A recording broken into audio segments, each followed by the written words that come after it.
Breaking news का रुख कर लेते हैं। आपकी टीवी स्क्रीन पर इस वक्त एक और बड़ी खबर, उत्तर प्रदेश उपचुनाव के लिए बीजेपी की लिस्ट जारी हो गई है। ये इस वक्त की बड़ी खबर आपकी टीवी स्क्रीन पर। काफी मंथन के बाद 9 सीटों पर जो बाई इलेक्शन होने जा रहे हैं उसके लिए बीजेपी ने लिस्ट जारी कर दिया है। ब्रेकिंग न्यूज इस वक्त आपकी टीवी स्क्रीन पर। देखिए, ये चुनाव काफी महत्वपूर्ण है और बीजेपी की तो साख का सवाल है, क्योंकि लोकसभा चुनाव में मिले झटके के बाद इसमें फूंक फूंक कर कदम रखे जा रहे हैं। गाजियाबाद से संजीव शर्मा को बीजेपी का टिकट मिला है, तो संजीव शर्मा गाजियाबाद से मैदान में है। कटहरी से धर्मराज निषाद को बीजेपी का टिकट मिला है। ये यूपी उपचुनाव के लिए बीजेपी की लिस्ट, और इस लिस्ट में जो नाम शामिल हैं वो हम आपको बता रहे हैं।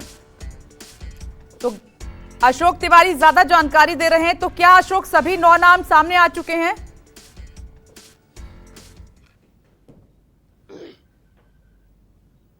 दरअसल बीजेपी के केंद्रीय कार्यालय की तरफ से अभी जो सूची जारी की गई है उसमें 9 सीटों पर उम्मीदवारों के नामों का ऐलान तो नहीं किया गया है, लेकिन उत्तर प्रदेश की 7 विधानसभा की सीटें हैं, उस पर बीजेपी ने अपने उम्मीदवारों का ऐलान कर दिया है। हालांकि आमतौर पर यह देखा जाता रहा है कि बीजेपी अपने उम्मीदवारों का ऐलान सबसे आखिरी में करती है, तो वही देखने को मिल रहा है। चूंकि समाजवादी पार्टी पहले ही अपने उम्मीदवारों का ऐलान कर चुकी है, सभी 9 सीटों पर बहुजन समाज पार्टी भी अपने उम्मीदवारों के नामों का ऐलान कर चुकी है। और चूंकि कांग्रेस और समाजवादी पार्टी गठबंधन के तहत उत्तर प्रदेश में चुनावी मैदान में जाएंगे, ये तस्वीर साफ हो गई है जब अखिलेश यादव ने कल देर रात एक ट्वीट भी किया और यह कहा कि यहां पर भी सीट की बात नहीं है बल्कि जीत की बात है। आपको ध्यान होगा कि जब हरियाणा विधानसभा के चुनाव चल रहे थे तो उस वक्त भी सीट बंटवारे को लेकर समाजवादी पार्टी और कांग्रेस के बीच तालमेल नहीं बैठ पा रहा था, लेकिन बाद में राहुल गांधी, अखिलेश यादव और बाकी जो पार्टी के सीनियर लीडर्स हैं उनकी आपस में बातचीत हुई थी और उसके बाद यह तय किया गया था कि हरियाणा विधानसभा का चुनाव समाजवादी पार्टी नहीं लड़ेगी बल्कि कांग्रेस को वहां पर समर्थन देगी। तो फिलहाल अभी उत्तर प्रदेश में जो 9 विधानसभा की सीटें हैं उसमें बीजेपी की तरफ से 7 सीटों पर उम्मीदवारों के नामों का ऐलान किया गया है। अभी 2 सीटें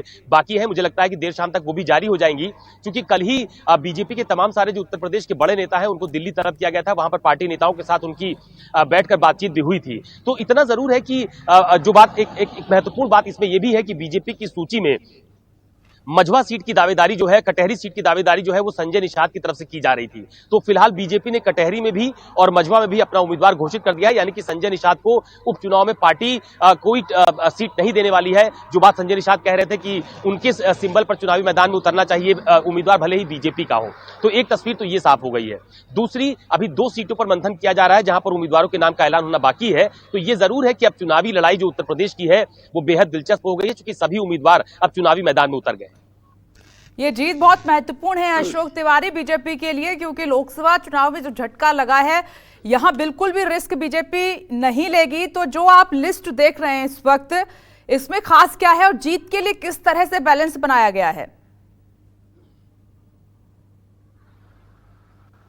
देखिए, दरअसल उत्तर प्रदेश में जिन 9 विधानसभा की सीटों पर उपचुनाव होना है उसमें जितने संभावित नाम थे जिनकी चर्चा जताई जा रही थी कि शायद इन्हीं लोगों को टिकट बीजेपी की तरफ से दिया जाएगा, तो आज जो सूची बीजेपी की तरफ से जारी भी की गई है उसमें जो मझवा से सुचिस्मिता मौर्य, इनके नाम की चर्चा बहुत दिनों से चल रही थी और ये कहा जा रहा था कि सुचिस्मिता मौर्य ही वहां से चुनावी मैदान में उतरेंगी। ठीक इसी तरह से कटहरी में धर्मराज निषाद के अलावा 2 नामों की और चर्चा चल रही थी, लेकिन धर्मराज निषाद को भी पार्टी ने टिकट दे दिया है, चूंकि वहां पर भी जो निषाद है उनकी तादाद बहुत ज्यादा है और इसीलिए कटहरी और मझवा दोनों सीटों पर संजय निषाद अपनी दावेदारी कर भी रहे थे। लेकिन चूंकि बीजेपी ने आज टिकट जारी कर दिए हैं, उम्मीदवारों की सूची जारी कर दी है, तो एक बात तो तय हो गई है कि संजय निषाद इस बार उपचुनाव में बीजेपी के साथ सहयोग के साथ जो उम्मीदवारी करने की बात कह रहे थे और ये कह रहे थे कि सिंबल उनका हो, उम्मीदवार भले ही बीजेपी का हो, ये हमारी पार्टी के कार्यकर्ता चाहते हैं, उनकी मंशा है। तो फिलहाल बीजेपी ने स्पष्ट कर दिया कि संजय निषाद को टिकट उम्मीदवारी जो उनकी है उनके सिंबल पर चुनावी मैदान में उतारने की वो फिलहाल स्पष्ट हो गई है कि बीजेपी अपने सिंबल पर ही दोनों जगहों पर चुनाव लड़ेगी। इसके अलावा फूलपुर की सीट बहुत अहम है। फूलपुर की सीट को लेकर कांग्रेस भी लगातार दबाव बना रही थी समाजवादी पार्टी के ऊपर और ये कह रहे थे कि ये सीट उनके हिस्से में आनी चाहिए, लेकिन फूलपुर से भी जो समाजवादी पार्टी है उसने अपना उम्मीदवार घोषित कर दिया। सिर्फ गाजियाबाद और खैर 2 सीटें बची हैं कांग्रेस के हिस्से में, लेकिन अभी जो पूरी जो खबर पूरी तरह कल देर रात से आज सुबह तक का जो पूरा सियासी समीकरण बदला है उस लिहाज से देखिए, आप कुंदरकी में भी रामवीर सिंह ठाकुर और इसके अलावा गाजियाबाद में संजीव शर्मा, इनके नाम की प्रबल संभावना जताई जा रही थी कि इन्हीं को टिकट मिलेगा। और ये जो खैर से जो सुरेंद्र दिलेर हैं, ये भी एक पॉलिटिकल घराने से आते हैं, इनके पिताजी वहां से बड़ी प्रोफाइल के लीडर रह चुके हैं। तो तमाम सारे ऐसे नामों का चयन किया गया है जो उपचुनाव में मजबूती के साथ अपनी दावेदारी प्रस्तुत कर सके।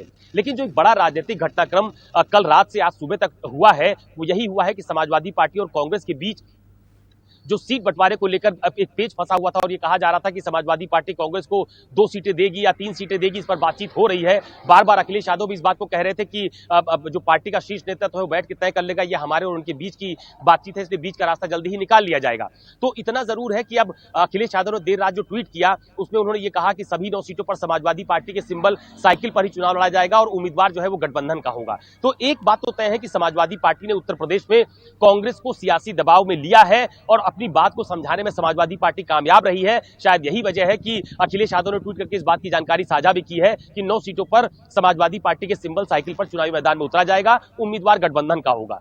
7 सीटों पर अभी तक अखिलेश यादव अपने उम्मीदवार उतार चुके हैं। 2 सीटें यानी गाजियाबाद और खैर, ये 2 सीटें बाकी हैं जहां पर अभी समाजवादी पार्टी ने अपना उम्मीदवार नहीं दिया है। कुंदरकी से भी उम्मीदवार के नाम पर मंथन किया जा रहा है, क्योंकि वो एक मुस्लिम बेल्ट है, वहां पर बहुत ज्यादा तादाद में मुस्लिम मतदाता हैं, लिहाजा वहां पर 2 बड़े उम्मीदवार हैं जो अपनी दावेदारी कर रहे हैं, उनके नाम पर मंथन किया जा रहा है। तो इतना तय हो गया है कि 24 घंटे के भीतर समाजवादी पार्टी या कांग्रेस मिलकर जो 3 सीटें बाकी हैं वहां पर उम्मीदवारों के नामों का ऐलान कर देंगे और बीजेपी जिसको अभी 2 सीटों पर मंथन करना पड़ रहा है हार और जीत के लिहाज से, वो भी मुझे लगता है कि 24 घंटे के भीतर उन नामों का ऐलान भी हो जाएगा।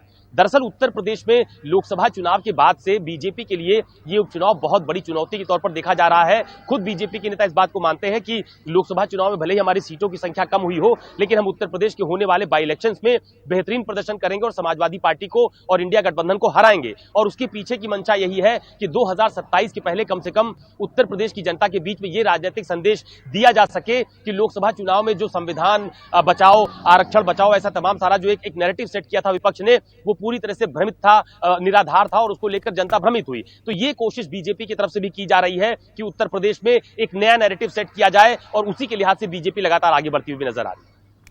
अशोक, कुछ ऐसी सीटें हैं जो बहुत अहम हैं और उन पर बीजेपी ने जीत के लिए कोई स्ट्रेटजी जरूर प्लान की होगी, जैसे करहल है, फूलपुर है, खैर है, ये कुंदरकी है। कुछ ऐसी इन 9 सीटों में हॉट सीटें हैं। करहल, यहाँ पर यादव वर्सेस, जाहिर सी बात है कि यादव अब फाइट देखने को मिलेगी, तो यहाँ बीजेपी ने जीत की स्ट्रेटजी कैसे प्लान की है? देखिए, करहल विधानसभा की सीट यादव बहुल्य मतदाताओं की वाली सीट मानी जाती है। यहां पर शुरुआत से ही जो समाजवादी पार्टी के नेता हैं उनका ये गढ़ माना जाता रहा है। मुलायम सिंह यादव भी यहां से निर्वाचित हुए थे, अखिलेश यादव भी लगातार वहां से निर्वाचित हुए और उस सीट पर इस बार तेज प्रताप यादव को चुनावी मैदान में उतारा गया है। लेकिन बीजेपी ने एक बार फिर एक बड़ा मैसेज देने की कोशिश की है। इस बार करहल की विधानसभा सीट से अनुजेश यादव, जो कि यादव बिरादरी से आते हैं, उनको चुनावी मैदान में उतारा गया है। तो यादव वर्सेस यादव की लड़ाई करने की कोशिश या एक समीकरण बैठाने की कोशिश बीजेपी की तरफ से वहां पर की गई है। क्योंकि करहल की सीट चाहे जितनी बड़ी लहर बीजेपी की रही हो, करहल विधानसभा की सीट बीजेपी अभी तक काफी वर्षों से जीत नहीं पाई है और जितनी भी हारी हुई सीटें उत्तर प्रदेश में हैं, वहां पर इस बात को लेकर मंथन किया जाता रहा है कि आखिरकार ये सीटें ऐसी क्यों रह जाती हैं जहां पर बार बार बीजेपी तमाम समीकरण बैठाने के बाद भी चुनाव हार जाती है। तो करहल उसमें से एक है और इस बार यादव वर्सेस यादव की लड़ाई देखने को मिलेगी। लोकसभा चुनाव में मैनपुरी में आपने देखा था कि जो उत्तर प्रदेश के पर्यटन मंत्री है जयवीर सिंह, उनको चुनावी मैदान में उतारा गया था डिंपल यादव के सामने, लेकिन वो चुनाव हार गए थे। तो इसी तरह के सियासी समीकरण बैठाने की कोशिश बीजेपी की तरफ से अलग अलग सीटों पर की भी जा रही है, जिसमें से करहल बहुत महत्वपूर्ण है। इसके अलावा जो ठीक है अशोक, आप नजर बनाए रखिएगा। बहुत बहुत शुक्रिया। 7 उम्मीदवारों के नाम सामने आ गए हैं बीजेपी की तरफ से। आगे बढ़ते